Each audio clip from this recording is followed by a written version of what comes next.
По одному.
Давай, давайте.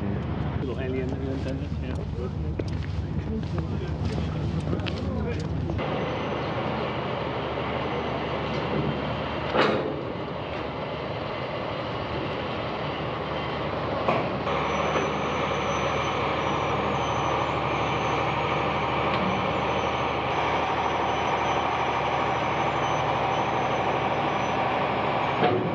Joel Montalbano, ISS Deputy Program Manager. Joel, it's almost like deja vu all over again, as Yogi Berra once said, but here we go again with Nick Hague and Alexei Ovchinin, hopefully this time all the way to the space station. Your thoughts on the eve of launch here? Well, you know, the Russians, they make an incredible rocket, an incredible spacecraft. We look forward to seeing them fly again. You know, it's originally designed to carry people to and from space, but it's designed with a feature that enhances the safety of the crew. And as we saw in October, the crew safely returned and they're launching again. It's an incredible tribute to the Russian engineers, and it's an honor to be part of that process. So 5 months have passed since the launch abort. Hague and Ovchinin get a redo, basically, a do-over, if you will. What kind of training? Is it refresher training? Is it proficiency? Do they start over from scratch? Are they ready to go? It's pretty much refresher training. And so, you know, these crews, they were ready to go in October. They were ready to go the day they were brought home in October. And so refresher training, we give them, you know, some updates on the science program, you know, the science and utilization program we do on orbit. 21 years, we're starting our 21st year of International Space Station. We've affected over 100 countries across the globe doing either research on board or outreach. And so this crew enhances that program, does some refresher training, and they're ready to go. Less than a week ago, the Commercial Crew Program ushered in its inaugural flight with the SpaceX Crew Dragon mission that was wildly successful. Now, human spaceflight back in the picture for this week. The International Space Station just seems to churn it out week after week after week. This is an incredible year for us. We've already had 2 U.S. cargo vehicles on board the International Space Station that have come and gone. You mentioned the highly successful SpaceX mission. That mission landed Friday. We returned to Kennedy Space Center with the capsule on Saturday. We'll study that vehicle for the next couple weeks, and eventually we'll put crew members on board launching from Kennedy Space Center. Today, we're in the eve of the launch, you know, the week of the launch of the Soyuz spacecraft. We'll get up to 6 people, back to 6 people on orbit, which is important for us in order to do our research and science program. We have 2 spacewalks scheduled later to do some improvements to our onboard power system. Another spacewalk in April, a Progress cargo launch in April, 2 U.S. cargo launches in April. We just keep going and going and going. It's incredible pace, but something we've done for years and something we'll continue to do for years to come. And for Haig, Ovchinin, Christina Cook, and McLean and their Russian crewmates, and then international partner involvement later in the summer with Luca Parmitano joining the crew. It is a true testimony, is it not, to the international partnership? Absolutely. The thing that makes this partnership the strongest is our international ties. The fact that this is not human spaceflight for any single agency, it's human spaceflight for mankind across the globe. And we recognize that and we experience that on a daily basis. Just a pleasure to be here.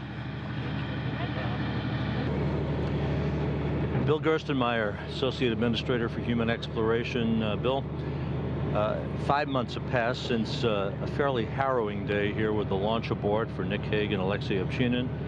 They get another shot, very rare, but they intend to take full advantage of it. How critical is this launch, not just to get them all the way to the space station this time, but to, with Christina Cook, augment the crew and get on with business? Yeah, again, I think it's a real tribute to the Russians that we can get turned around and this crew gets a chance to fly again. You know, we don't like to see aborts. We don't like to see the rocket not work correctly, but in the end, everything worked out exactly the right way. The crew got back safely. They were uninjured. They're able to turn around, get back into flow. So it's a unique experience. They get a chance to go get on the rocket again. They're very experienced. They're ready to move forward. They're ready to go get on orbit.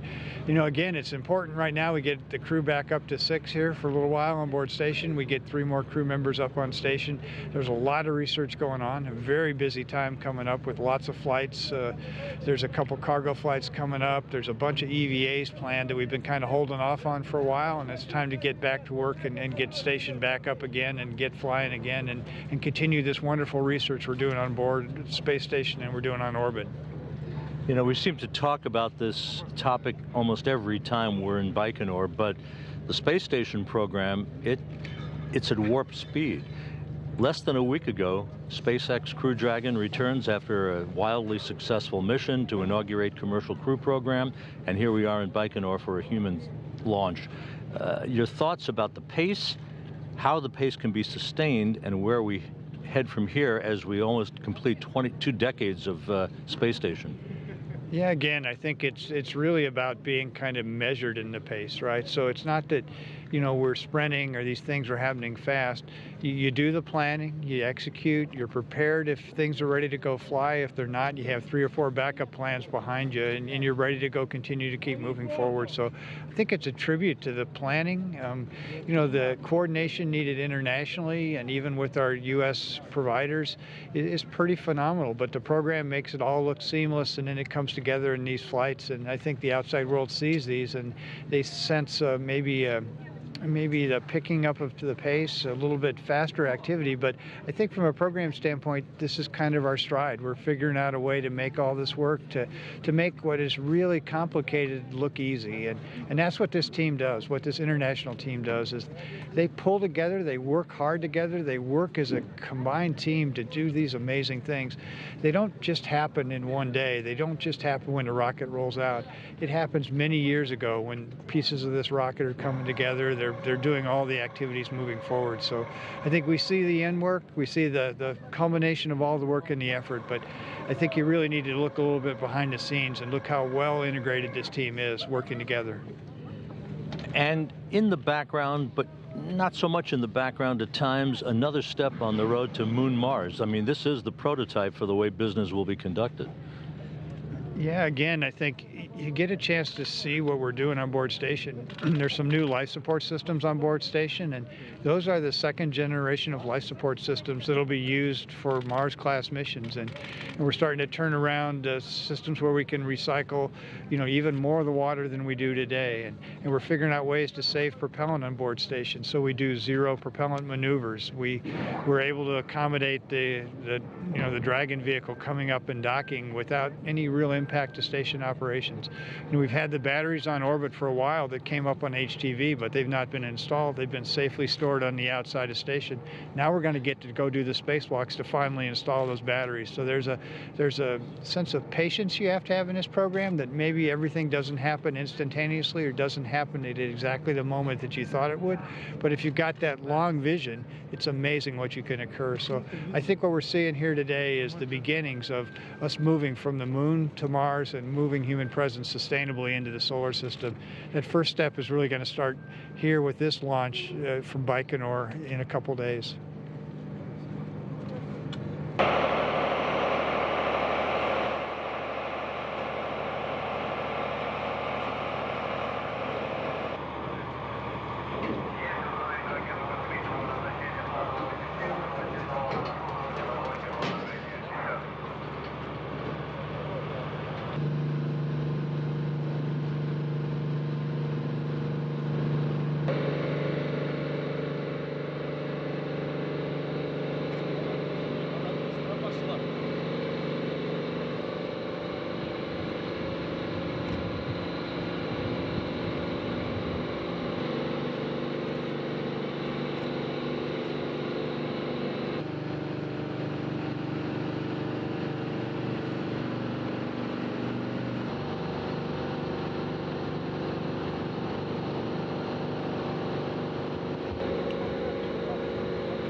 Далеко.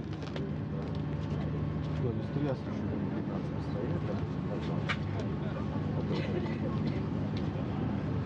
Video out for her yesterday. There's a video on Facebook yesterday about her.